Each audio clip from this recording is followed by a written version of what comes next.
त्यांनी आदरांजली व्यक्त करतील. आदरणीय प्रमाणे आम्ही यावर्षी देखील बाबासाहेब भारतरत्न डॉक्टर बाबासाहेब आंबेडकरांना अभिवादन केलं. आता इथून आम्ही दरवर्षीप्रमाणे आम्ही नया अकोल्याला जातोय.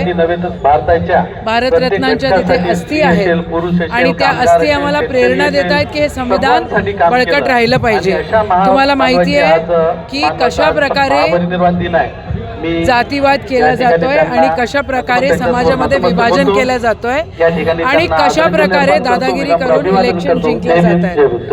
आम्ही त्याच्या पलीकडे आहोत. आमच्यासाठी आमचा देश, आमचं संविधान हे महत्त्वाचं आहे आणि या संविधानाच्या सुरक्षतेसाठी हे संविधान एकत्र राहिलं पाहिजे, हा समाज बळकट राहिला पाहिजे म्हणून आपण कटिबद्ध आहोत. आपण अभिवादन केले. धन्यवाद. शपथविधी झाला. शिंदे शिवाय आपण जागेवरच बसावं असं संजय राऊतांनी म्हटलंय, कसं पाहता? नाही, मी त्याच्याकडे कधी बघत नाही.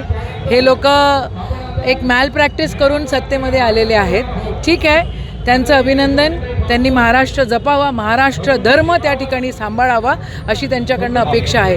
महाराष्ट्र धर्माला जर तडा गेला तर आम्ही पण आहोत, आम्ही जिवंत आहोत, आम्ही मेलेले नाही आहोत. आम्ही रस्त्यावर उतरल्याशिवाय राहणार नाही. निकालानंतर ईव्हीएमचा मुद्दा ऐरणीवर आला.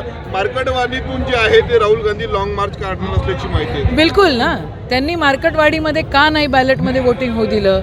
असे भरपूर सारे गावं आहेत जे आमच्याकडे पण आलेले आहेत, आपल्या मतदारसंघातले, आपल्या अमरावती जिल्ह्यातले आहेत. त्यांनी म्हटलं की आपल्याकडे पण मार्केटवाडीसारखं आपण घेऊया ना, मग नेमकं काय झालं ते कळेल. तर यांना भीती नव्हती, यांनी जर चोरी केलेली नाही आहे तर मार्केटवाडीमध्ये त्यांनी वोटिंग होऊ द्यायला पाहिजे होतं, का नाही होऊ दिलं? आणि राहुलजी या देशाच्या सुरक्षिततेसाठी, या लोकशाहीच्या सुरक्षिततेसाठी रस्त्यावर उतरतील तर आम्ही सगळेजण त्यांच्यासोबत आहोत. लाडक्या बहिणीवरनं संपूर्ण निवडणुकीत प्रचार महायुती परंतु अनेक अटी समोर येत आहेत. आता सरकार स्थापन झालेलं नाही. आता काय काय जुमले होते हे नंतर लोकांना कळेल आणि किती जुमलेबाजी करून यांनी निवडणुका जिंकलेल्या आहेत हेही लोकांना कळेल. खरं लाडक्या बहिणींना सक्षम केलं पाहिजे. 21,000-2,100 रुपये असं त्यांनी जर म्हटलेलं आहे तर ते उद्यापासून सुरू व्हायला पाहिजे. पण आता ते म्हणत आहेत की आम्ही डिसेंबरमध्ये सुरू, आता ते कट लावणार आहेत, आता या सगळ्या गोष्टी करणार आहेत.